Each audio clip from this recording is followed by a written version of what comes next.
Hey guys, today we are going to be analyzing Radiohead's fourth studio album, Kid A. Let's jump on in. So for a little bit of background on the album, Kid A is the fourth studio album from the English art rock titans Radiohead. It is the follow-up to their 1997 record, OK Computer, but with this album, it really marks a distinct shift in the band's career. They were primarily a guitar-based band, but with this record, they were shifting in a much more experimental and electronic direction. Kid A is a sonically ambitious record. It incorporates um, lots of new equipment and studio techniques for the band. And they were really sort of using the studio as an instrument and a place to experiment.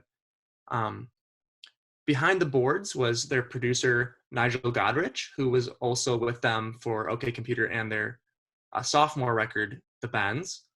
So he was sort of in tune with the idea that the band was going to be shifting sounds, and they were all sort of on the same page with the direction of Kid A. It was released on October 2nd, 2000, and file sharers actually bootlegged and leaked the album prior to its official release. So this was sort of at the very beginning of the digital era. Critics initially met it with mixed reception, but retrospectively, it is universally hailed as a masterpiece. So a little bit of the recording process and the gear that went into recording this album. Just like an OK Computer, the band had no deadline to deliver the album, and they kept switching studios to be able to find the best place to record and be able to focus better and find the best sound they could possibly have. So some of the technology involved in this record, it was made with a combination of electric, magnetic, and digital techniques. It was edited and manipulated with Pro Tools and Cubase, and they also recorded on tape during the Copenhagen sessions. They used an assortment of electronic instruments such as the Smartenote, the Kaoss Pad, which is prominent in everything in its right place, modular syntheses, sampling, and live instruments. And they brought in a jazz band for the national anthem, and How to Disappear Completely, we can hear that they bring in an orchestra.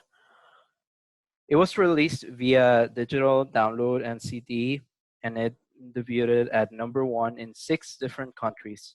This album was released during the beginning of the digital revolution, and it was heavily promoted online with video clips. And it was also the #1 album on Amazon. Okay, so looking at the music itself, Kid A is sort of a light deconstruction of popular music. And that was a quote from an awesome analysis video from YouTuber MrMcTidge, if you're looking for a really in-depth analysis of the album. The band, with their form, was much more loose, as Phil Selway said. He said, I think we've always had rigid structures. Everything this time around is much more loose.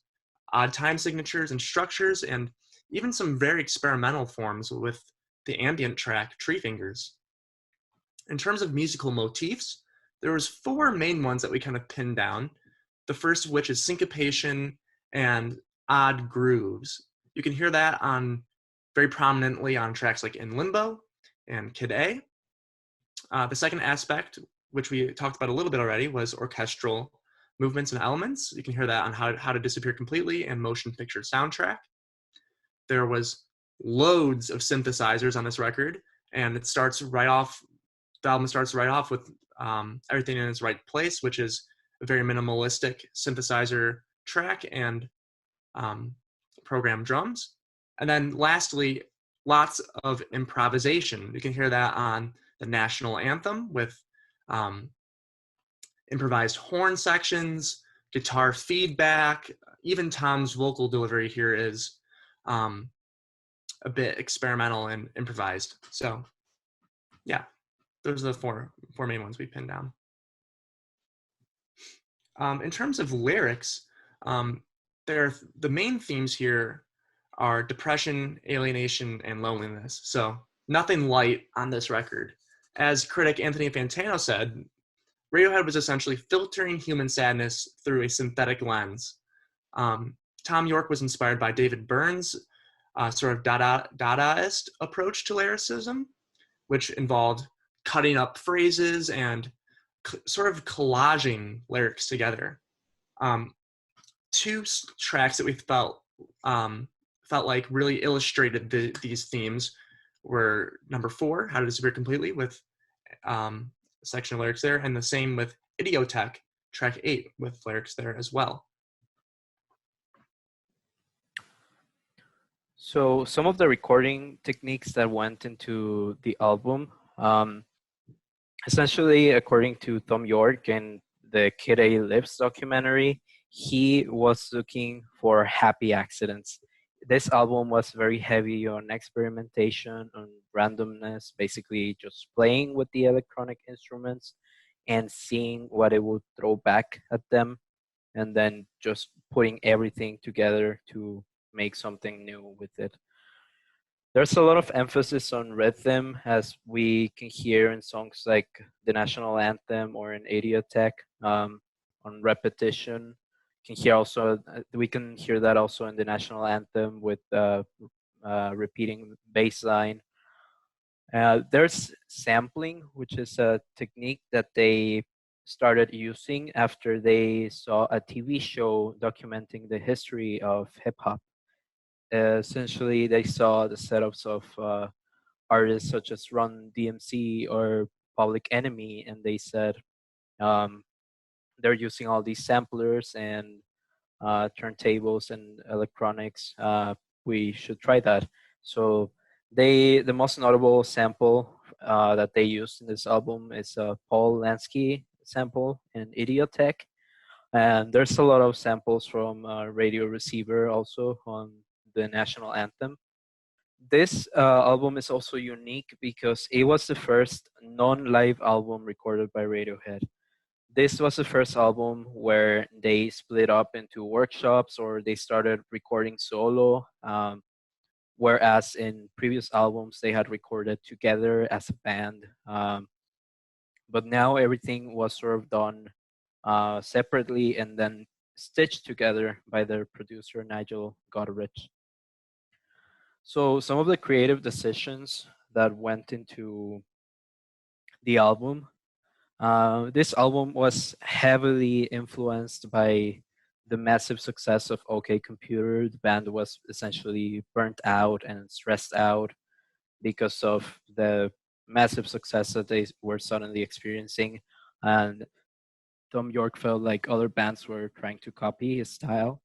So he wanted to move away from that traditional sound as much as he could. Again, from the Kid A Lives documentary, he mentioned the philosophy behind this album was if it works, then it doesn't work. So the effect that this had on the album was that it is a unique piece of music that was difficult to replicate.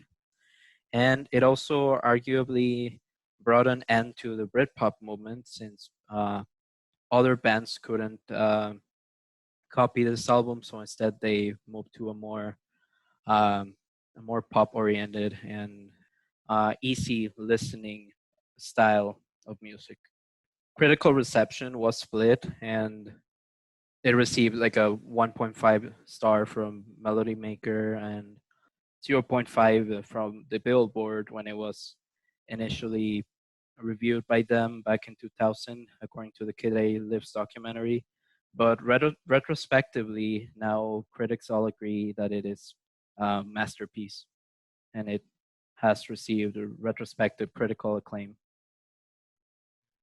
Okay, guys. So for our discussion board, we kind of decided that there's a lot of different angles that would result in some really fruitful discussion. So we posed 3 questions, and you can choose any of our 3 topics and address them.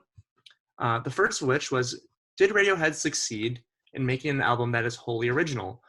Or did it substantially borrow elements from 20th century recordings? And if so, what examples of influences might you hear? Secondly, has the unique sound and musical approach been replicated anywhere else successfully since its release? So what pieces of 21st century media might you hear that Kid A influenced? Then lastly, if a band other than Radiohead released Kid A today, do you think they would receive the same critical acclaim? Would it be hailed as a masterpiece? So those are our three topics where we think it'll prove to be a really fruitful discussion, and we're really looking forward to hearing what you guys think about this album and yeah, our questions. Thank you so much for listening.